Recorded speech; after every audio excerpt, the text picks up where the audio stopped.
What will Congress be doing in the upcoming session when it's not discussing Syria? Joining us now from Washington for that is Christina Bellantoni. She is the NewsHour's political editor. So, Christina, this would otherwise be a consequential week in Congress. What else is going on?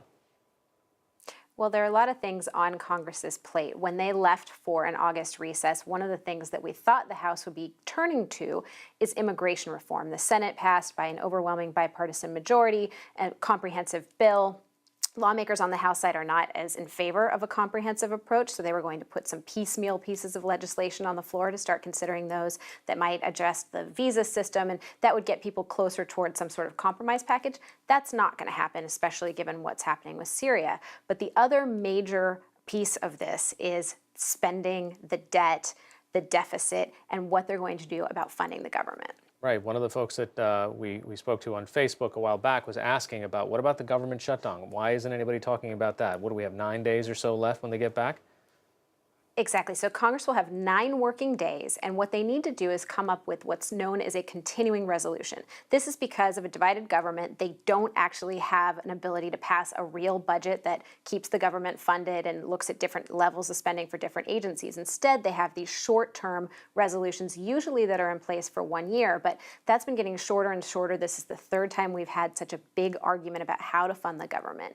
And it expires on September 30th. So if there's not a new continuing resolution in place by then, that means you could have a partial or full government shutdown. And the big sticking point here is that a lot of House Republicans or conservative Republicans in the Senate would like to see the president's health care law defunded. Parts of it that will be implemented in the next fall, over the next few months.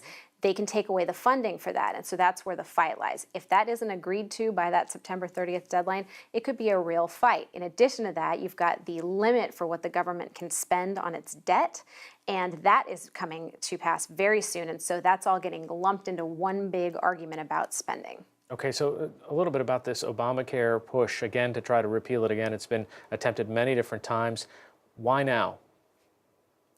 Well, partially you've seen groups like the Heritage Foundation and other conservative groups really capitalize on the popularity of some of the conservative Senate Republicans. Senator Ted Cruz is one of them. Senator Mike Lee of Utah is another. And they've been out there all summer really beating the drum on this. And they're actually planning a massive rally on Tuesday. I shouldn't necessarily say massive. We don't know what size it's going to be. And the focus is mostly on what's happening with Syria. You've got the presidential address on Tuesday. But they're going to be having this defund Obamacare rally in Washington on Tuesday to really make the case for that, saying that we have a lot of unanswered questions about it. They're angry that the White House delayed the employer mandate for implementation of the health care law.